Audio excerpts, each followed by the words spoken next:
Pour ne rien manquer, abonnez-vous maintenant. Il est 10h34. L'obligation de vaccination contre le Covid est suspendue. Donc, il est possible à partir d'aujourd'hui de réintégrer les soignants non vaccinés contre le Covid. Certains vont vouloir revenir, d'autres pas, d'autres encore ont changé de métier. Arnaud Chiche, bonjour.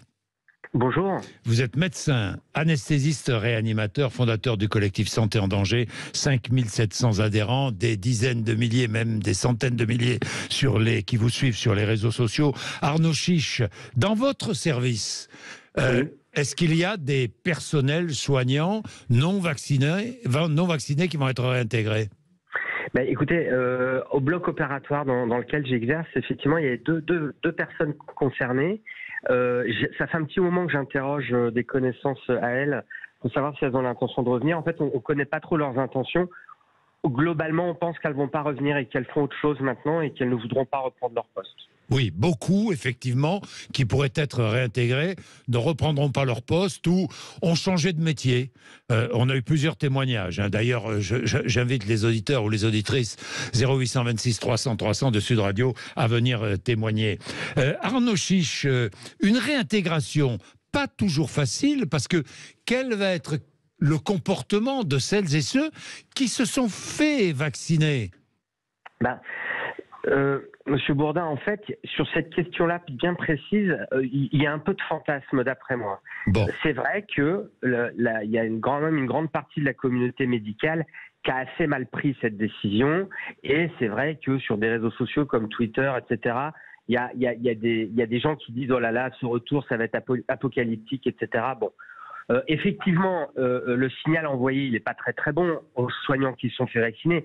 Cependant, on n'est quand même pas à la jungle, quoi. Oui, Donc, oui. En dehors des situations peut-être particulières à droite et à gauche, je pense que vous savez, s'il y a des soignants non vaccinés qui veulent reprendre leur poste, ils vont reprendre leur poste.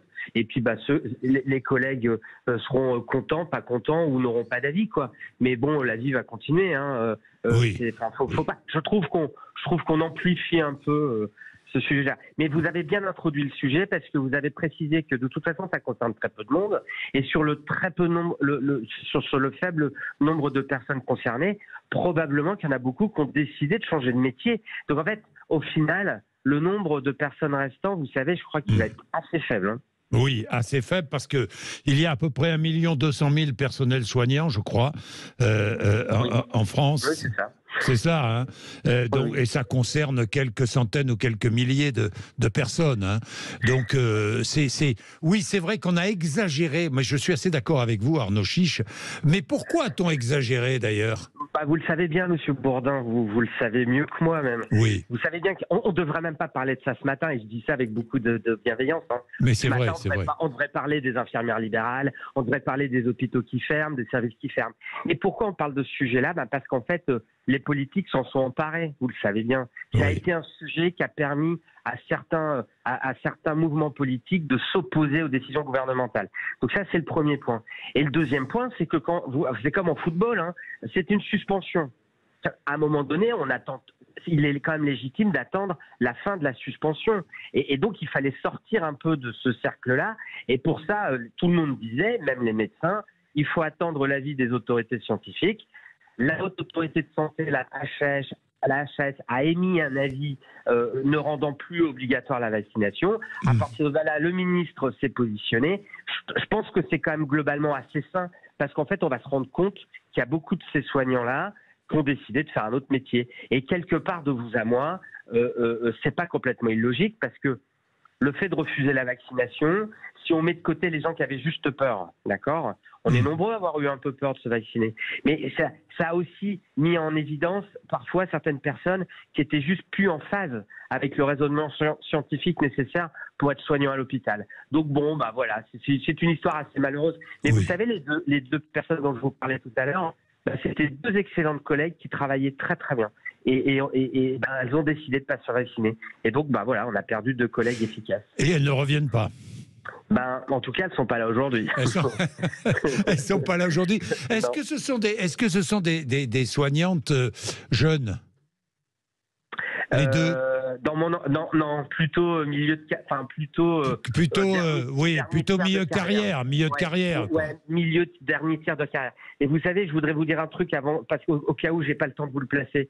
En fait, ce qui manque dans la réintégration de ces soignants-là, qui à mon avis auraient calmé le jeu et apaisé ce sujet-là, il aurait fallu que le ministère de la Santé il impose un peu une sorte de formation, de mise à jour des connaissances en vaccinologie, en vaccination pour ce personnel-là. Vous savez, une sorte de formation complémentaire qu'on peut avoir pendant notre exercice professionnel. Et ça nous aurait permis un peu plus à la fois de rationaliser le débat sur ces sujets scientifiques. Et puis, ça nous aurait aussi permis de détecter des gens qui étaient complètement réfractaires à tout, quoi. Parce que le problème, Jean-Jacques, c'est que dans le monde de la santé, des innovations thérapeutiques, il y en aura d'autres. Et on ne peut pas, quand on est soignant, s'opposer à telle ou telle thérapeutique. C'est pas possible.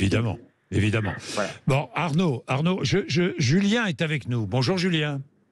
Oui, bonjour. Oui, bonjour. Voilà, moi je fais partie des soignants. Alors je précise tout de suite, je ne suis pas anti-vaccin, j'ai eu tous mes vaccins en règle, mais je parle des vrais vaccins. En fait, ce que je suis contre, c'est la supercherie. Moi je fais partie de ceux qui sont partis avant l'obligation vaccinale et qui ne reviendront pas. Ça c'était le premier point. Vous étiez quoi, Julien? Moi j'étais aide-soignant. Aide-soignant, d'accord. À l'hôpital public, hein? Hôpital public. Non, j'ai fait public et privé. Je faisais d'accord.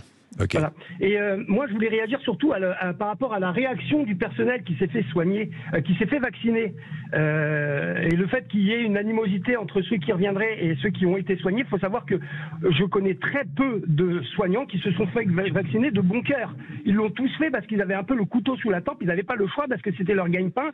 Ils avaient investi beaucoup de temps dans leurs études pour devenir infirmiers et qu'ils ne pouvaient pas se permettre, comme ça, en claquant des doigts, de dire bah non, je me fais pas vacciner. Ils avaient vraiment le couteau sur la gorge. Et s'ils vont être mauvais entre guillemets, c'est simplement parce qu'ils se sont rendus compte qu'ils se sont fait avoir contre leur gré pour un truc qui finalement s'avère être inefficace. Hein. De fait, il s'avère que malheureusement on rend compte que ça a été un échec, un fiasco. Et tous ceux qui ont dit que ça allait être un fiasco, Julien, je ne peux pas vous laisser dire que ça a été inefficace, un échec et un fiasco. Ça c'est votre point de vue.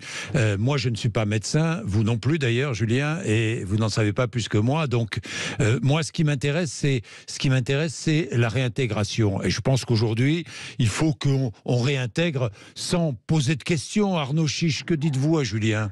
Je lui dis qu'il a raison quand il dit qu'en fait, il y a beaucoup de soignants qui se sont fait vacciner et qui avaient peur, en fait. Oui. Alors, contre leur gré, c'est un peu violent de dire ça, parce que bon, on est dans un état de liberté, et ma foi, on a enfermé personne, on a menotté personne pour les vacciner de force.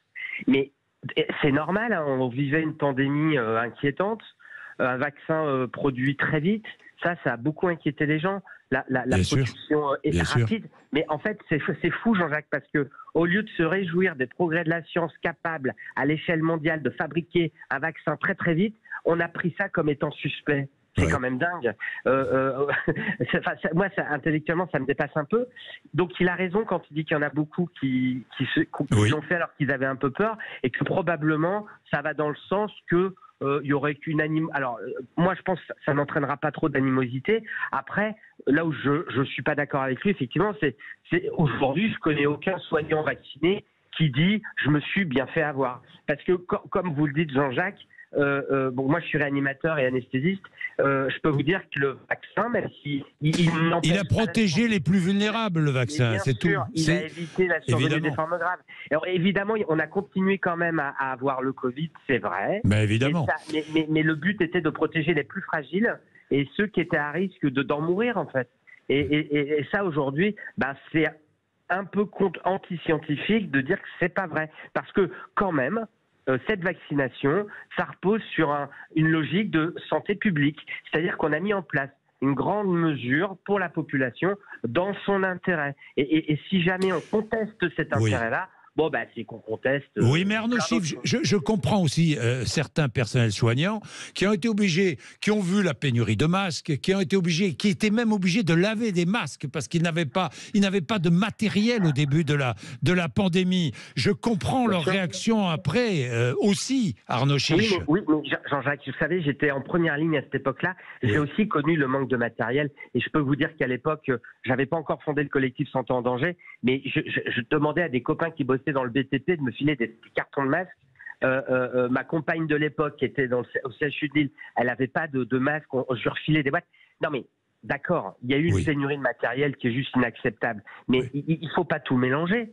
C'est pas parce qu'on en veut à l'État d'avoir mal géré du matériel qu'on doit lui en vouloir et trouver suspect qu'il fabrique un vaccin. Vous voyez ce que je veux dire? Oui, je comprends. Il y a eu pas mal d'amalgame. En fait, il y a eu de l'amalgame de fait dans une période trouble qui a surpris tout le monde et qui a pris de court tout le monde. On va pas se mentir. Ça a pris de court les médecins, ça a pris de court les hôpitaux et ça a aussi pris de court les politiques. Finalement, la seule chose sur laquelle on a rattrapé, on a repris la main sur le temps, c'est peut-être pour la vaccination. Parce que là, tout le monde s'est mis en ordre de bataille dans le monde. Et puis, bon, les Anglais ont commencé avant nous. Et puis, en France, on y est allé. Et puis, alors, c'est pareil, on peut encore discuter la manière dont la campagne vaccinale a été organisée. Mais globalement, on a réussi à vacciner tout le monde. Donc, c'est ça les grandes crises sanitaires, hein. C'est des enseignements de ce qui n'a pas été bon. On peut parler du matériel, mais on a le droit aussi de dire que finalement, le déploiement de la vaccination s'est bien passé. Bien, merci Arnaud Chiche. Merci. Merci, c'est moi qui vous remercie. Merci Julien, merci Arnaud Chiche. Allez, nous allons changer de sujet. Nous allons parler des footballeurs de Ligue 1 et Ligue 2 qui ont refusé. Oui, certains, à la fois en Ligue 1 et Ligue 2, qui ont refusé de porter le maillot spécial aux couleurs arc-en-ciel représentant le mouvement LGBT. Est-ce que vous les comprenez ou pas? 0826 300 300. Est-ce qu'ils doivent être sanctionnés ou pas? Eh bien, on en parle dans un instant sur l'antenne de Sud Radio. À tout de suite.